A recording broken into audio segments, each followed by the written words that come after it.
'Di ba sabi nga ni Marcoleta, "Huwag kayong mawalan ng loob kasi baka bukas or di kaya bukas makalawa aarestuhin na ako, makukulong na ako." 'Yan ang sabi niya. Ano ang dinahilan niya? Ginigipit siya, pangalawa, para daw hindi siya makasali sa impeachment hearing ni Sara. Ngayon mga kababayan, ang tanong, anong kinalaman sa kasong plunder ni Marcoleta sa impeachment ni Sara? O, sige, paki-comment mga kababayan dyan sa comment section. Meron ba ni isang katiting na koneksyon sa impeachment ni Sara Duterte ang kasong plunder ni Marcoleta? Tanong ko po, paki-comment. Meron bang koneksyon o wala? Maskin 1% sa 10. Sa 10%, magbigay kayo maskin 1%. Meron bang koneksyon? Yung pagkaroon niya ng kasong plunder sa pagtanggap niya ng donasyon sa impeachment ni Sara, kaya siya nakasuhan. Di ba ang layo? Wala po. Kahit mag-circo balintong tayo, kahit maghubad ako dito at ipakita ko sa inyo yung balahibo ng butas ng puwet ko. Wala po talaga koneksyon, mga kababayan. Kahit nga ganun-ganunin ko yung bayag ko, ipakita ko sa inyo, wala pong koneksyon, mga kababayan. Eto kaya mga kababayan, sumagot itong si Ace Barbers. Bakit? Meron ba talagang koneksyon ang pagkaso ng plunder kay Marcoleta sa impeachment ni Sara? Ito, mga kababayan. Ay, Diyos ko, mga kababayan. Saan na ba yun? Nasaan na ba yun? Ace Barbers. Nasaan na ba si Ace Barbers, mga kababayan? Wait lang, punta tayo sa YouTube. Ito. Mga kababayan, Ace Barbers. UNTV kasi yun eh. Wait. Ito. UNTV. Kaya sabi nga ni Ace Barbers, mga kababayan, paano nangyari na may koneksyon si Marcoleta sa kasong plunder dito sa impeachment ni Sara? Una, hindi naman si Marcoleta staff ni Sara. Pangalawa, hindi naman siya parte ng OBP. Ito. Bro, the level just started. May ads lang, mga kababayan. I gotta take these guys out and build this crossbow tower as fast. Walang kinalaman ang issue ng impeachment trial kay Vice President Sara Duterte sa plano ng Office of the Ombudsman na sampahan ng kasong plunder Senador Rodante Marcoleta. Ito ang tugon ni House Impeachment Trial spokesperson at advisor Robert Ace Barbers matapos ng pinakahuling pahayag ng senador kaugnay ng issue. Ang isa pa pong inaasahan nila ay hindi na po ako makakasali doon sa impeachment proceedings na nakatakda pong magsimula sa susunod na linggo. I respect his opinion on this issue. But this has nothing to do with the impeachment. Yung kasong kakaharapin o ipapataw sa kanya ay sa aking paniwala personally na walang kinalaman dito sa usapin ng impeachment. Naniniwala rin si Barbers, tila may pagtatangkang i-divert ang issue. This is probably a strategy, both legal and maybe a diversionary strategy. Samantala, panawagan naman ng isa pang House Impeachment Trial spokesperson na sila Lanao del Sur First District Representative Sia Alonto Adjong hayaang umusad ang dalawang legal proceedings. Gate ito, magkahiwalay na legal na proseso ang kakaharaping reklamo ni Senator Marcoleta at ang impeachment trial kay VP Duterte. Rosa Licos, UNTV News and Rescue. Diba? Sa totoo lang, mga kababayan, wala po talaga. Ito sige. Ganito na lang para makagets tayo. Kasi pinagdiinan ni Marcoleta, mga kababayan, Marco Polo Hilopo, na sinadya daw gipitin siya, sinadya daw kasuhan siya para hindi siya makadalo sa impeachment ni Sara. So, sige, tanggapin natin yan, naginipit siya. Ang tanong, isa ba siya sa naabutan? Isa pa siya sa naabutan ng confidential fund. Kasi bakit niya pagpilitan na dahil impeachment ni Sara, Kaya ginigipit siya. So ang tanong, ito mga kababayan, i-reverse psychology natin. No? Reverse psychology ang tawag dyan. Bakit pagpilitan ni Marcoleta na ginigipit siya dahil sa impeachment ni Sara? So nakatanggap rin ba siya ng confidential fund bukod kay Mary Grace Piatos? Yan ang katanungan ngayon. Bakit mo pagpilitan na kaya ka ginigipit sa para hindi ka makasali sa impeachment? So nakatanggap ka rin ba?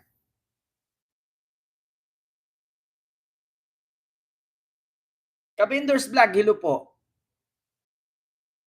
'Di ba? So naabutan din ba siya? Ma'am Jocelyn Flores, maraming salamat po. 'Di ba? Kasi bakit pagpilitan niya na apektado kaya daw siya kinasuhan kasi ganito ganyan. Ang layo-layo, 'di ba? Hindi naman dahilan kaya ka kinasuhan ng plunder kasi para di ka makasali sa impeachment. Sa bagay mga kababayan, hindi naman po tayo nagtaka kasi ang hilig po kasi talaga ni Marcoleta makisawsaw. Una, kung naalala niyo po, 'di ba? Noong Quad Committee hearing, Quadcom, pinatawag yung mga vloggers. Nakita niyo, sumali siya doon at pinapakontempt niya si Attorney Enzo Recto. Samantalang sabi ni Dan Fernandez, ay pasensya na po. Hindi po pwedeng mag-contempt si Congressman Marcoleta kasi hindi po siya miyembro ng committee.